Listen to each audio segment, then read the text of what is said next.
Hello students, welcome to my class. Today I am going to teach you chapter 6, Weathering the Storm in Irshama, from your book Moments. The cyclone that hit Orissa in October 1999 killed thousands of people and devastated hundreds of villages. For 2 dreadful nights, Prashant, a young man, was mourned on the roof of a house. On the third day, he decided to go to his village. Did he find his family? So, इस chapter का नाम है weathering the storm इन इरशमा। ये उड़ीसा में है और 1999 में ये स्टॉर्म आया था। उसमें बहुत ज़्यादा जान माल का नुकसान हुआ था और प्रशांत नाम का एक आदमी है जो 2 रात फंसे रहा एक घर के छत पे, और तीसरे दिन उसने डिसाइड किया कि अपने विलेज जाएं और अपनी फैमिली को ढूंढें। आइए देखते हैं कैसे उसने इस मुसीबत में अपने आप को सुरक्षित रखा और अपनी फैमिली और अपने विलेज को सपोर्ट किया।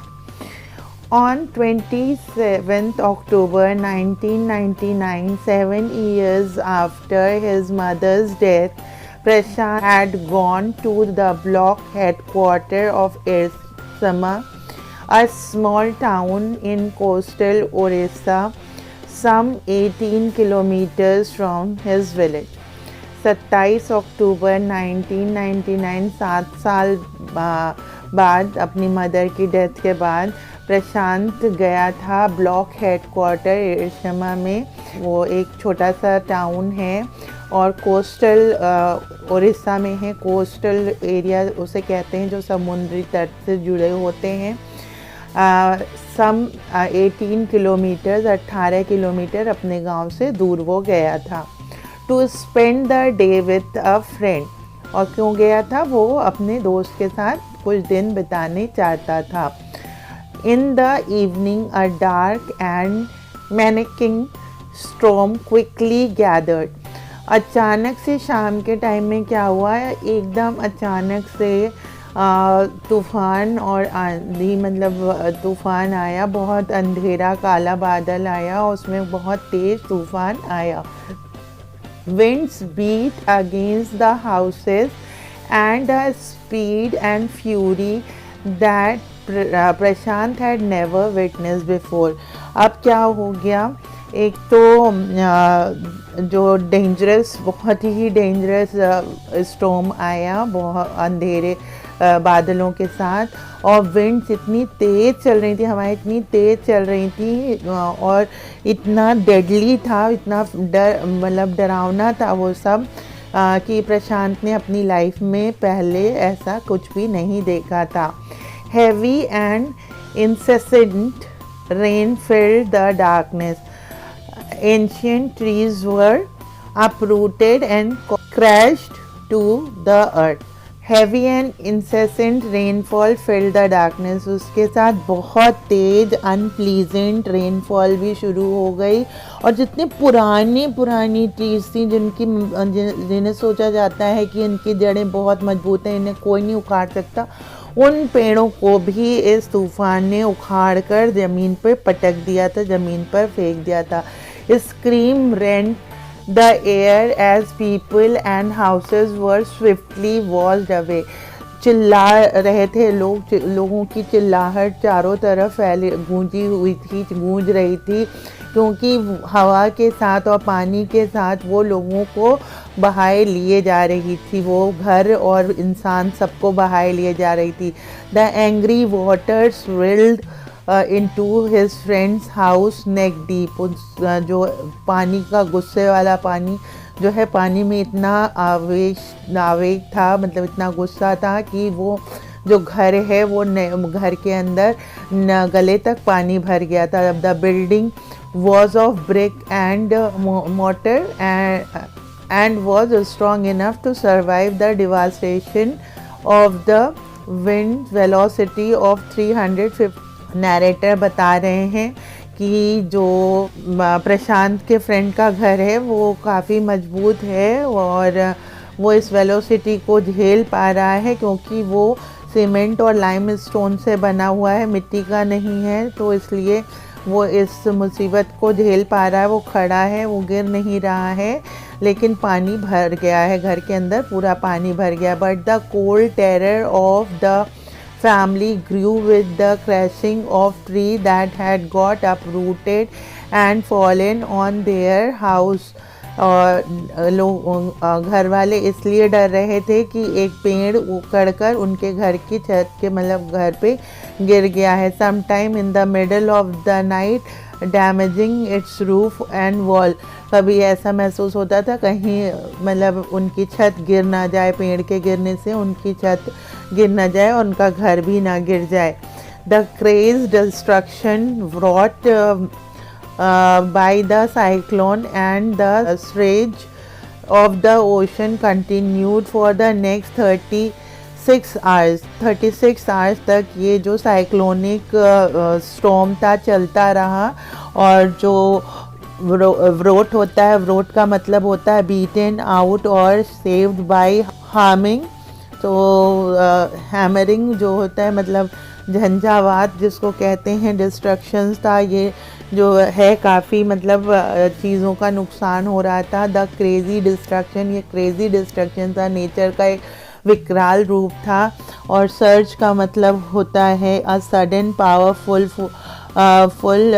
फोर्स फॉरवर्ड मूवमेंट और अपवर्ड मूवमेंट। ओशन में चल रहा था, कभी ऊपर कभी नीचे, बहुत तेज़ से हवा चल रही है और 36 आवर्स इस तरीके से चलता रहा। Although wind speed had reduced, जबकि हवा का जो बहाव था वो कम हो गया था, लेकिन पानी का बहाव बहुत था। Somewhat by the next morning, दूसरे दिन तक हवा का बहाव कम हो गया।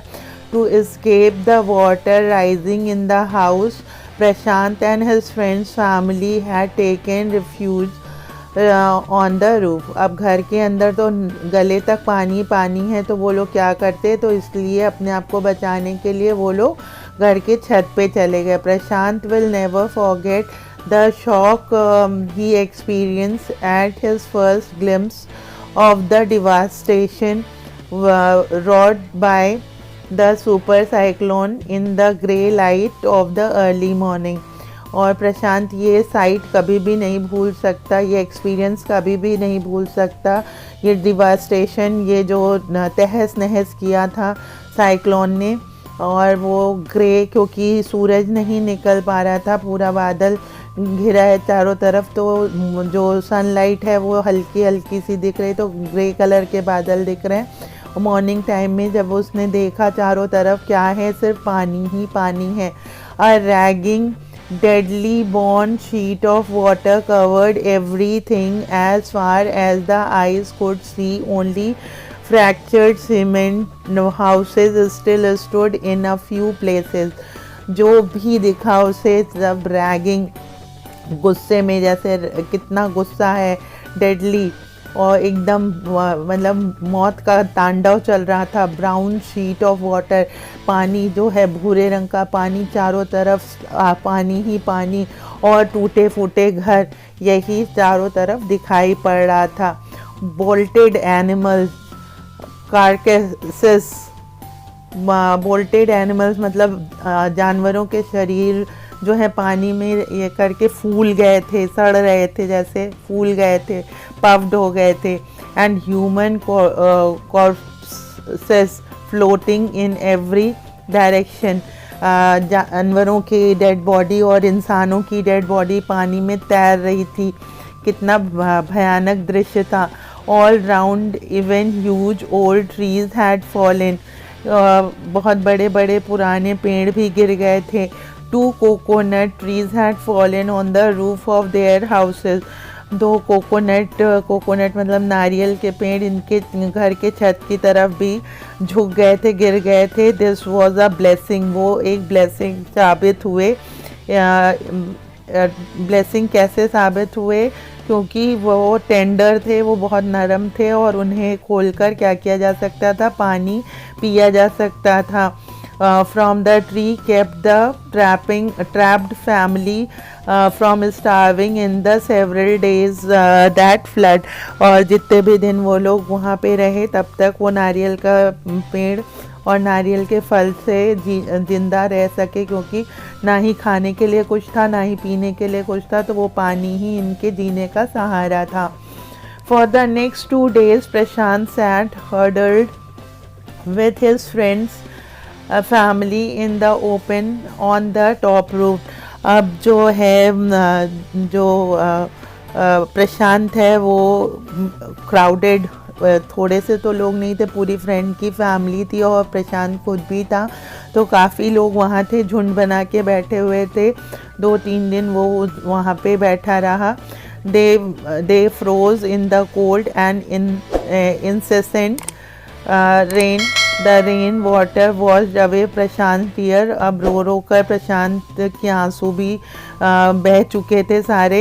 The only thought that flashed through his mind was whether his family has survived the fury of the super cyclone।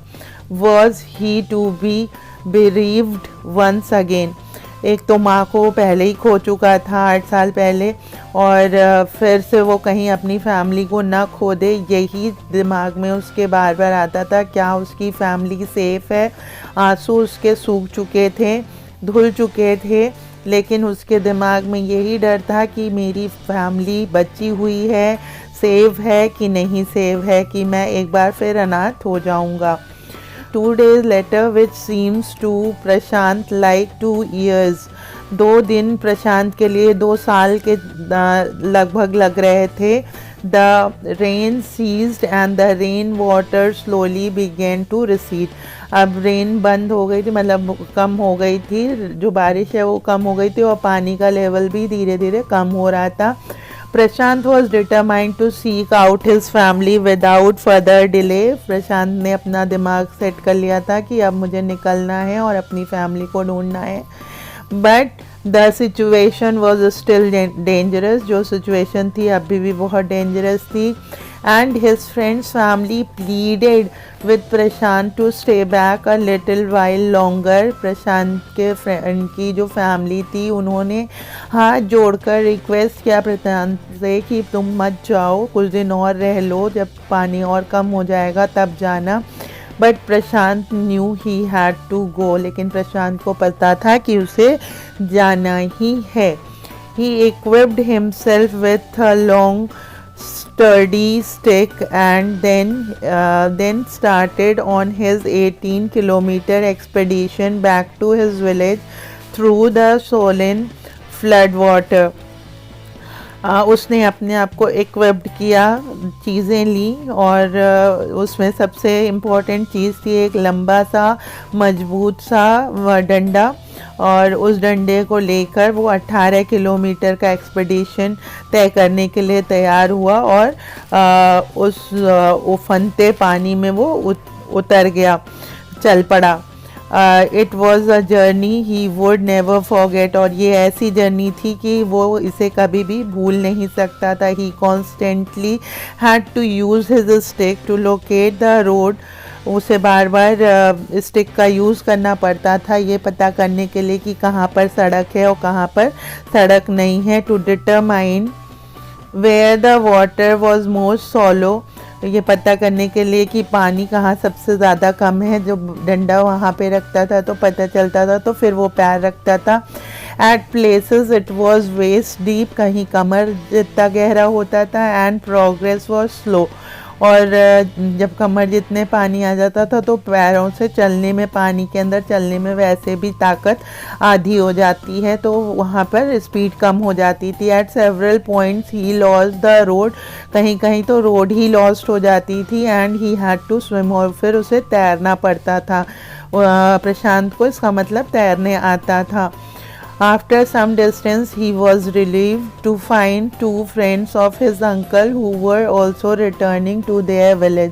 और थोड़ी डिस्टेंस पे जब वो गया तो उसे देखकर बड़ा रिलीफ मिला, बहुत शांति मिली कि उसके अंकल के 2 दोस्त आते हुए मिले।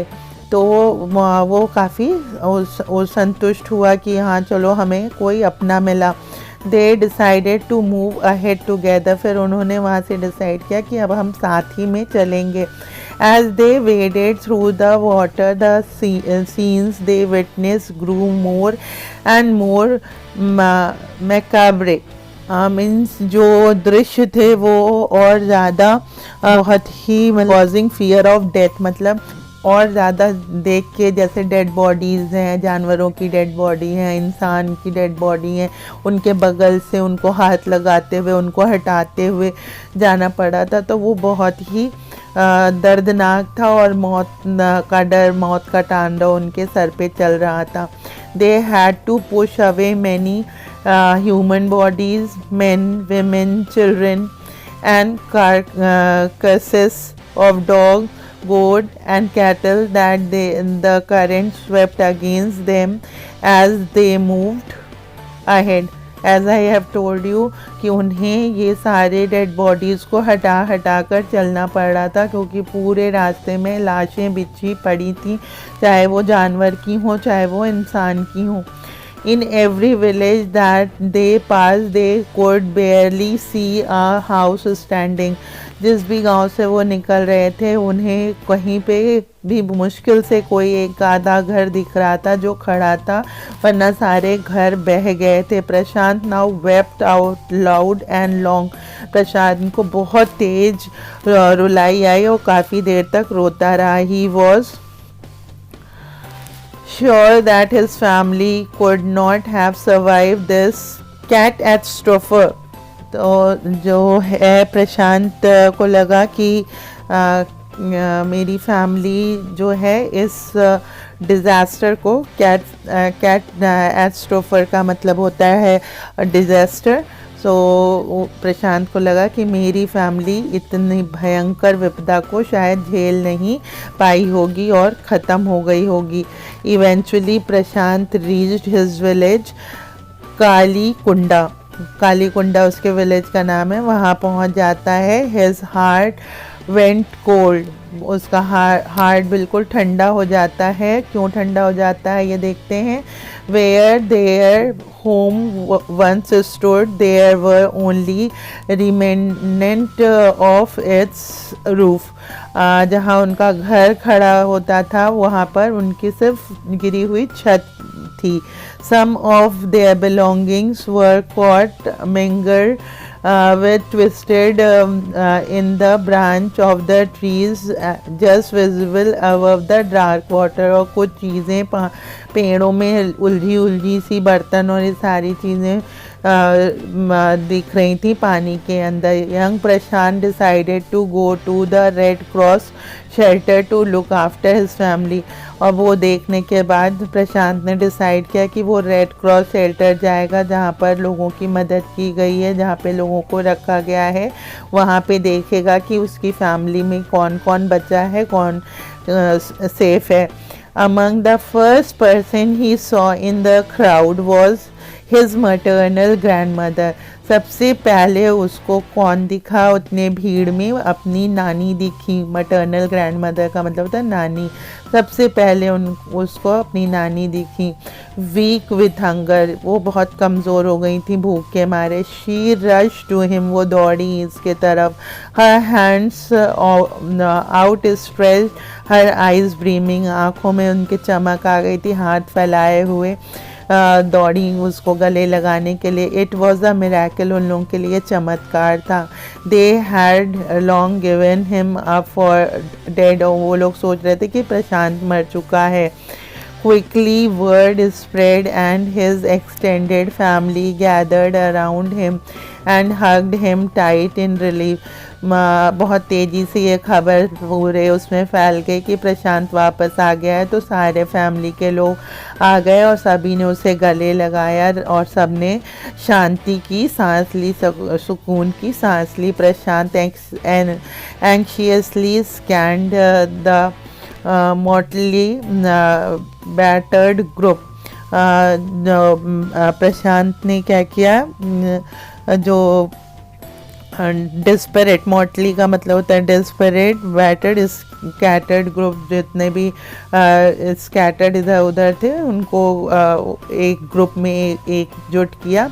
His brother and sisters, his uncles and aunts, they all seems to be there. उसने जो इधर उधर बिखर गए थे उसके घर के कैरेक्टर्स, जो सदस्य थे, उनको जल्दी से आँखों से स्कैन करते हुए देखा कि सारे लोग हैं कि नहीं. तो उसे सारे लोग दिख गए तो उसको सुकून हो गया कि हाँ, मेरे परिवार के सारे लोग ठीक ठाक हैं.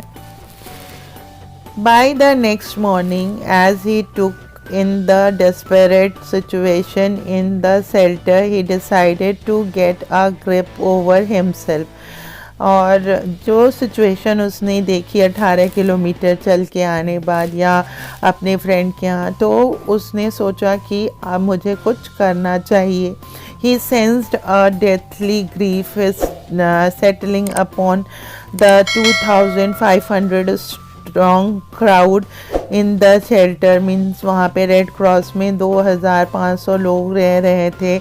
86 lives were lost in the village. इतने लोग मर चुके थे.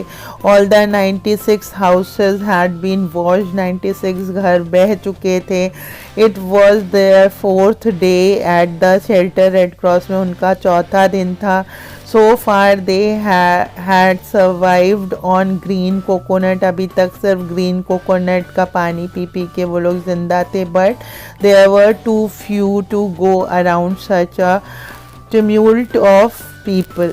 Means जो अब जो सिचुएशन है, अभी तक वो कोकोनट का पानी पी के रह रहे थे, लेकिन अब जो है झुंड वो इतनी ज़्यादा है कि कोकोनट भी कम पड़ जाएगा. ट्यूमल्ट का मतलब था मास ऑफ द पीपल. झुंड के लिए कम पड़ जाएगा. Prashant all of 19 years, Prashant बस 19 साल का था. Decided to step in as leader of his village.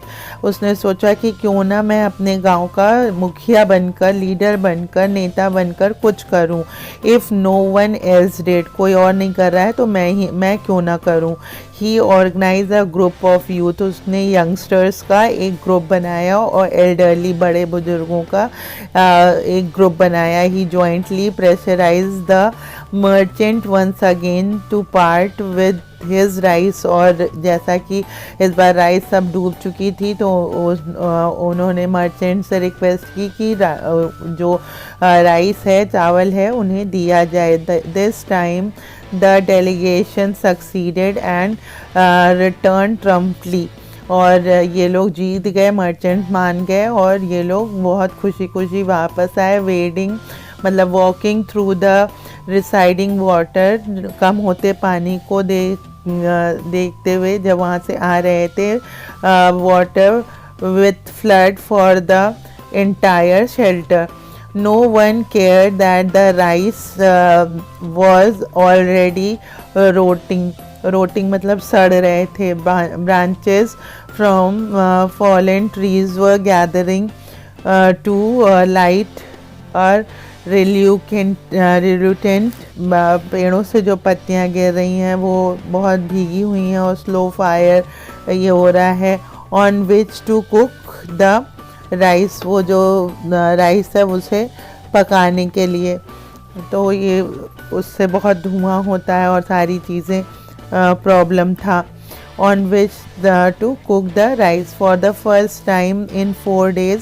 अब लेकिन राइस मिला था तो अच्छी बात ये थी कि 4 दिन बाद the survivor at the cyclone centre were able to fill their bellies. और सबको खाना मिला, भरपेट खाना मिला 4 दिन बाद. तो ये बहुत खुशी की बात थी. His next task was to organize a team of youth volunteers to clean the shelter of filth, urine, vomit and floating carcasses and to tend to the wound and fractures of many who had been injured. अब खाना तो हो गया था, खाने का इंतज़ाम उसने कर दिया था. अब बारी थी क्लीनिंग की, तो उसने यूथ को ऑर्गेनाइज़ किया, यंगस्टर्स को ऑर्गेनाइज़ किया कि फिल्थ हटाएंगे, गंदगी हटाएंगे, जैसे पेड़ टूट के गिर गए हैं, पेड़ सड़ रहे हैं, अनाज सड़ रहे हैं, उसको ये करेंगे।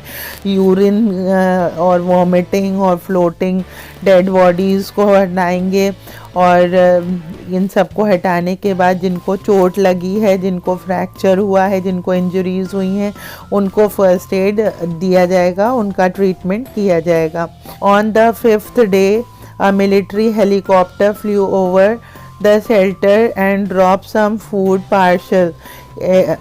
It then did not turn. The youth task force gathered empty. एक दिन मिलिट्री हेलीकॉप्टर आया और खाने के पैकेट्स डालकर चला गया और फिर वो वापस नहीं आया। तो फिर यूथ का जो टास्क था वो शुरू हो गया। फिर उन्होंने शुरू किया क्या, the youth task force gathered empty utensils. उसने क्या किया, कहा खाली बर्तन ले आओ फ्रॉम द शेल्टर्स, अपने अपने घरों से। Then they deputed the children, फिर उन्होंने बच्चे डिप्यूट किए to lie in the sand, मिट्टी में लेट जाने को। Sand left by the water, जो ज़मीन पानी से बाहर की तरफ है, जहाँ पे पानी नहीं है वहाँ पे लेट जाओ। Around the shelters in these utensils on their stomach, अपने पेट पर ये यूटेंसिल्स रख के लेट जाओ। To communicate to the passing helicopters that they are hungry, और जब वो हेलीकॉप्टर्स देखेंगे तो वो समझ जाएंगे कि वो भूखे हैं, पेट पे खाली बर्तन रखा हुआ है। द मैसेज गॉट थ्रू, और ये मैसेज उन हेलीकॉप्टर्स को पहुंचा। And after that the helicopter made regular rounds of the shelters air dropping food and another basic need of, सिर्फ खाना ही नहीं वो लोग गिराते थे, और भी ज़रूरत की चीज़ें जैसे कंबल होता है, मेडिसिन्स होते हैं, सारी चीज़ें वो लोग ड्रॉप करते थे। Prashant found that large number of children had been orphaned, बहुत सारे बच्चे जो हैं वो अनाथ हो गए हैं, प्रशांत ने ये पाया। He brought them together and put up a polythene sheet shelter for them.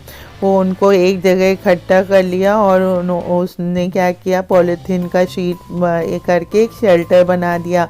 Women were mobilized to look after them while the men secured food and material for the shelter.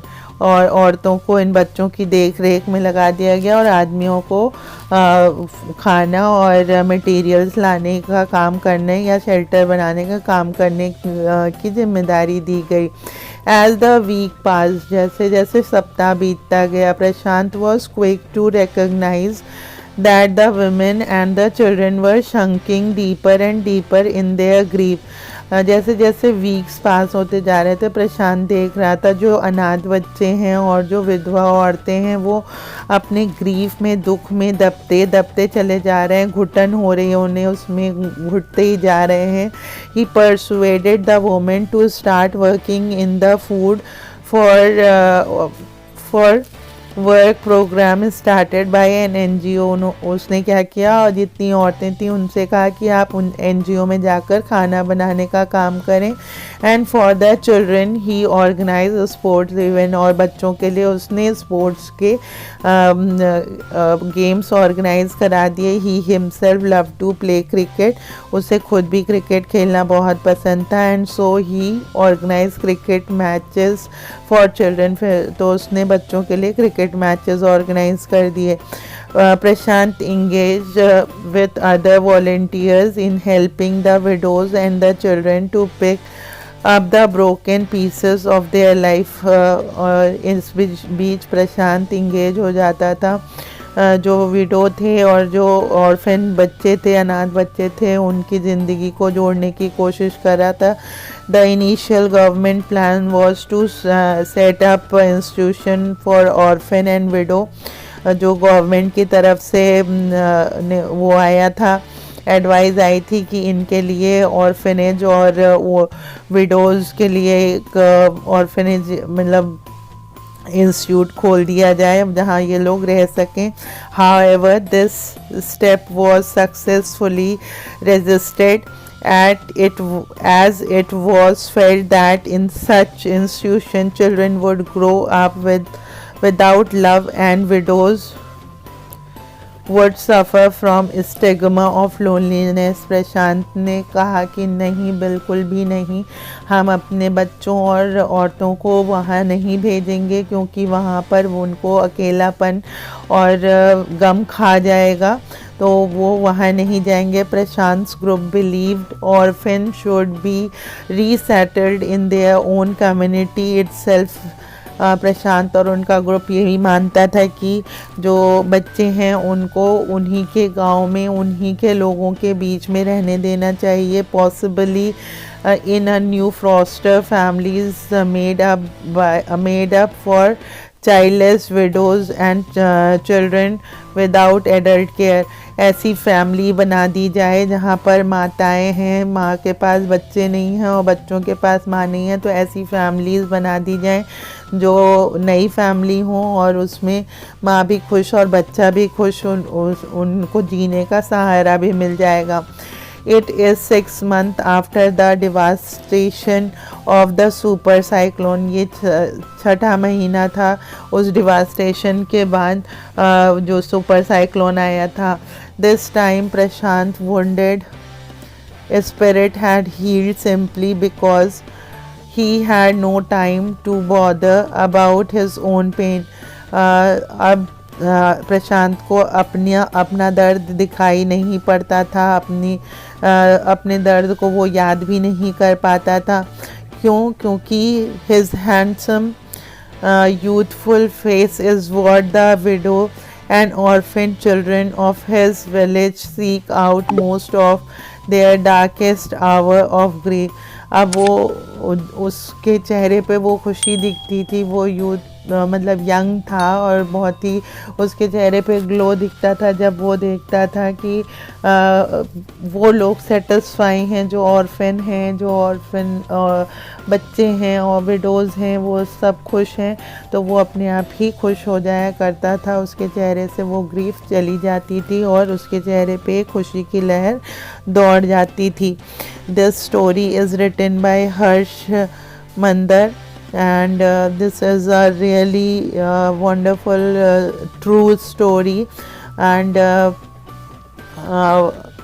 many of we are eyewitness of this incident, and many of our soldiers have also lost their lives. One of my friend also lost his life in this incident.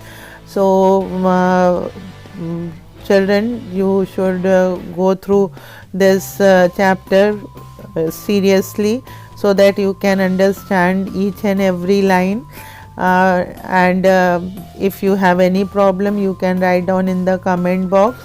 I am always there to help you out. Keep on reading, keep on enhancing your knowledge. Stay safe, stay healthy. See you in the next video. Till then, bye bye.